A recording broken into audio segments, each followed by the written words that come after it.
Hey, what's up guys, it's DarkArmedAlliance, and today I'm going to be taking an updated version of my Satellarknight. Now this is a really fun deck, and before I get into this, I really quickly want to give a shout out to Jason over at Top Games. I really appreciate you turning me onto this deck and, showing me the way of the stars, and teaching me how to play with the Satellarknight deck. It was a really fun deck, and I know it's your soul deck, so let's get straight on into it. Now before I get into this deck profile, guys, don't forget to like, comment, subscribe, and check out down below because I've actually started up a Patreon account. So you guys should totally check that out. I would really appreciate it. So here we go. So first off, we're playing 3 of the Searcher. Deneb. Deneb is really good because if you can get it in the graveyard, you can bring it back with something like Oasis of Dragon Souls or Call of the Haunted or something like that. And when you do, when it's summoned, you can add a Satellarknight monster from your deck to your hand, which is really good, but it's only a once per turn effect. So she's kind of your combo starter that you want to get her in your first turn so you can get off some effects. So then we play 3 copies of Altair, which again kind of combos off with our Denebs. Deneb, if you summon Altair, you can target 1 Satellarknight monster in your graveyard, except another copy of itself, of course, and then you special summon that monster in defense position. But monsters you control cannot attack for the rest of the turn except the Satellarknight monster you special summon for this. Or except Satellarknight monsters, which is really good. It's not that bad for a restriction because you just summon a bunch of them, you swing, and then you're good for the turn. So he's kind of balanced and he's really good, but you really only need 1 in the grave for the combo. Then we play 3 of the Foolish Burial ones. His effect is that when he's normal summon, you can send a Satellarknight monster from your deck to the grave. So you either want to start out with a Deneb or him on the field, and if you get him on the field, you can send Deneb, then bring it back on your opponent's turn with, like, again, Oasis of Dragon Souls or Call of the Haunted, get a search off, and then go from there. Then we play 2 copies of Vega. Vega is really good because when she's normal summon, or when she's summoned, period, which is the key word about all these, if they're summoned by any way, like special summoned, or just normal summoned from your hand, or special summoned from the grave, or deck, or however, they get their effects off. So when this card is summoned, you get to special summon 1 Satellarknight monster from your hand, except another copy of itself, which is great because you can normal summon a Vega, special summon an Altair, and then special summon a Deneb from the grave, and then you got 3 for a link material, and the really nice thing is you've got a board established, and you get to search another Altair essentially off of your Deneb. Then we play 1 copy of Yugioh. Yugioh is really good. I actually saw this card win Worlds. If this card is summoned, you can target 1 Satellarknight monster on the field and it gains 500 attack, but send it to the grave during the end phase of the turn, which is no biggie because it's really not that big of a deal if it's sent to the graveyard because you're usually going to overlay with it, so it's not that big a deal. Then I play 1 copy of Sirius. Sirius is really good. He's seriously good because he's kind of like Pot of Avarice. If you want to get him later in game, if this card is summoned, you can target 5 Satellarknight monsters in your graveyard and shuffle all 5 of them into the deck, then draw a card. So you can kind of send a bunch of your stuff that you need back to the deck and then let you combo off later. Then I play 1 copy of the Little Burn card. This card is really good because if it's summoned, period, you inflict 1,000 damage to your opponent. So you can essentially inflict 1,000 damage to your opponent every single turn, which is really good. Because you can, like, Oasis, and if they're down to like 1,000 points, you Oasis them and you burn them to death with this card. Then I play 3 copies of Honest because everything is light just about in this deck, and they don't get very big in the main deck. So that's it for the monsters. Let's get into the spells. So the spells are pretty straightforward. We play a lot of traps in this deck, so bear with me. This deck is very trap heavy and very controlling. So we play 1 Satellarknight Skybridge. Skybridge is really good because if you can target a Satellarknight monster you control, special summon a Satellarknight monster from your deck with a different name, and if you do, shuffle the one that was targeted back into the deck. But it has a little bit of a restriction too. While that monster is special summoned by this effect is face up on the field, you cannot special summon monsters except for Satellarknight monsters. But the majority of the time, you're only going to summon Satellarknight monsters, so it's not that big of a deal. We play 1 copy of Reinforcements of the Army because they're all warriors except for Honest. Soul Charge just to bring them all back. Um, one Tellarknight Genesis. I really wanted to play Tellarknight Genesis because it was just interesting to play to me, because it's for every face-up Tellarknight monster you control, you can just destroy a spell or trap. Now, I meant to put in a second one, but I still have an MST in here from where I was editing the deck because I couldn't find another copy of Tellarknight Genesis. But these two places are kind of just placeholders. You can put any back row removal in the deck that you want. Like, you can play 2 Tellarknight Genesises, you could play 2 Twin Twisters, 2 Cosmic Cyclones, whatever you want to put. But I would recommend probably a Tellarknight Genesis and a Twin Twister, or 2 Tellarknight Genesises or 2 Twin Twisters. It's just entirely up to you. If you're going to get a consistent field with Tellarknight Genesis, then play 2 of those. But if you don't feel like you're getting it, play 2 Twin Twisters. It's no big deal. Then we play, for the final 3 spells, we play 3 Pot of Dualities just for kind of consistency reasons. Pot of Duality, you can go a turn and not special summon this deck and be okay. And this lets you get the exact one that you need. So it really helps out. And it can get you the trap that you need too. So that's it for the spells. Again, not a lot of spells. And I hope you guys notice what I'm doing.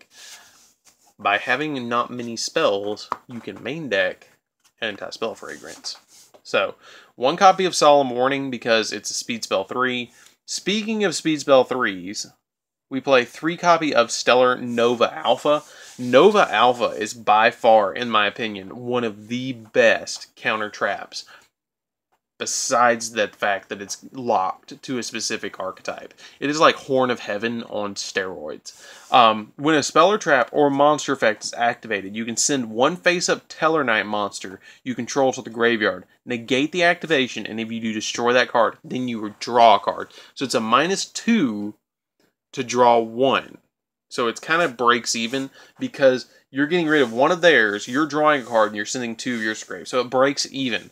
But you're not losing any life points off of, like, Strike. So I play 3 copies of this instead of playing even 2 copies of Strike. With this lineup, you're not going to have a problem. Then I play 2 Anti-Spell Fragrance. Because we only play, I believe it's like, I think, 6, 7 spells. 1, 2, 3, 4, 5, 6, 7, 8. 8 spells. I'm not worried about it. And a lot of them are quick plays. I think 2 or 3 of them are quick plays. So I'm not that worried about it again. This card is really, really good, and you can bounce stuff with Travere, so again, I'm not worried about setting stuff. Then I play 3 Call of the Haunteds. Call of the Haunted brings back any of them, and if they're summoned by any way, the Stellar Knights are summoned in any way, they get their effects off. Same thing goes for Oasis Dragon Souls. This literally gives us 6 ways to summon stuff back from the grave. So it's later game, you're going to get these. Even turn 2, you're going to get this effect off. Then 3 Fiendish Chain. The reason I'm playing Fiendish Chain this deck is because Travere lets me banish all cards back to hand, so you're getting double uses out of all 9 of these. So that's my lineup. I've really considered playing Magic Planner in this deck because I'm playing 11 different not counter traps, but continuous traps, but I just didn't. I don't know. I just didn't feel it. Like, I play tested with it, but it just didn't work very well for me. I just find that this build and the way that it's being played right now, it just works. And if you guys have any suggestions, feel free to comment down below. I'm always open to suggestions. And I do read the comments. Even if I don't reply to them, I am reading them. So then, I play 3 copies of Stellarknight Travere. Travere is really good. During the turn he's XYZ summoned, you cannot special summon monsters except for Tellarknight monsters, which is no big deal, because everything is Tellarknight. If this XYZ summon card, if this card is XYZ summoned, return all other cards on the field to the hand. By far one of the most busted XYZ monsters in the whole game. I mean, if he was generic, he would have been banned by now. Seriously, he's Giant Trunade for everything except for himself. Then, once per turn, you can detach 1 XYZ material from your hand, from this card. Send 1 random card from your opponent's hand to the graveyard, which is nuts. And if this card is XYZ summoned is sent to the graveyard, you can target 1 Tellarknight monster in your graveyard and special summon it, which is really, really, really good. If you have Deltaros in the grave, you can special summon Deltaros and then later go off into Constellar Diamond. So, definitely 3 Traveres. You're going to be going into him like nobody's business. Like, I don't care about Link summoning. because I'm going to make him, and I'm going to send your Link monster back to your deck. So I don't care. Then one Deltaros. He's not quite as good as Trevere, but he's still good. If you have 3 level 4 monsters, both of these require level 4 monsters. But when this card has XYZ material, your opponent cannot activate cards or effects when you normal summon or special summon a monster. So they can't bottomless you, they can't strike you, they can't do stuff like that. And then he's also spot removal, because once per turn you can detach a card from him to target 1 card on the field and destroy it, which is nice. And if you send to the graveyard, you get the same thing to special summon a Satellarknight. Now this card is what made me kind of interested in the deck again, was the Dark Satellarknight, because it's got Construct on it, and I think she's going to come off the list, and I really hope she's going to come off the list, this next list. She just takes 2 Satellarknight monsters to make, and then she helps you get into Trevere easier, because you can detach a card off of her. When she's on the field, everything becomes dark, which is crazy. All face-up monsters become dark, and you can detach a material from this card to discard a card, special summon from your extra deck, 1 light Satellarknight monster using this face-up card as materials. So you play 2 of her, so if you only get 2 Satellarknights on the field and you need to get into Trevere, you're going to make her and then discard a card and make him. That's pretty much it. It really, really helps not having to put 3 cards into it. 1 Constellar Diamond, because it's kind of the boss monster. It helps to go into him. He negates a bunch of dark stuff, so that's when we play him. 1 Baguska, because besides Trevere, it's the best rank 4 in the game. Castell, because it bounces stuff. Tsukuyomi, because we might, on the off chance, need to draw some cards. Once per turn, you can detach a card from him and then discard your entire hand. And then if you do, draw 2 cards. So that's why I play him, is because he helps us a little bit. Then I play the Utopia engine, which is 1 copy of number 39, Utopia, 1 copy of number S39, Utopia Prime, and a Utopia the Lightning, which is S39, Utopia the Lightning. So you play these 3, and it kind of helps you because you might need that 1 big whack, and you don't have an Honest. Then for my Link monsters, I play 1 Decode Talker, just for the off chance that I'm going to make it, and a Boral Load. That is one hell of a glare. Hold on. 1 Boral Load and 1 Decode, because you might make Decode, and Boral Load's just my favorite Link monster. You're more than likely going to make a Decode, unless you're going to make, like, I usually don't make Decode, I just make Trevere. So it's kind of in here just to say, hey, I'm playing Link monsters, and I could make it if I need to. But the majority of the time, you're going to make Trevere. Like, he's your main card you're going for. And that's why, like, you're even backing it up with the Dark Satellarknight to go into Trevere. So, anyways, guys, this is Dark Arm Duels. I hope you enjoyed this deck profile. I really, really enjoyed giving you guys this one. I've been really excited for this one. I actually have been playing around with Satellarknights a while now, but haven't been able to find the correct way that I like them. And one night I was just sitting there and it just clicked and it worked. So anyways, guys, this is Dark Arm Duels. Don't forget to check out the Patreon down in the description below. And I will see you guys in the next video. Don't forget to subscribe and like for more. See you around, guys.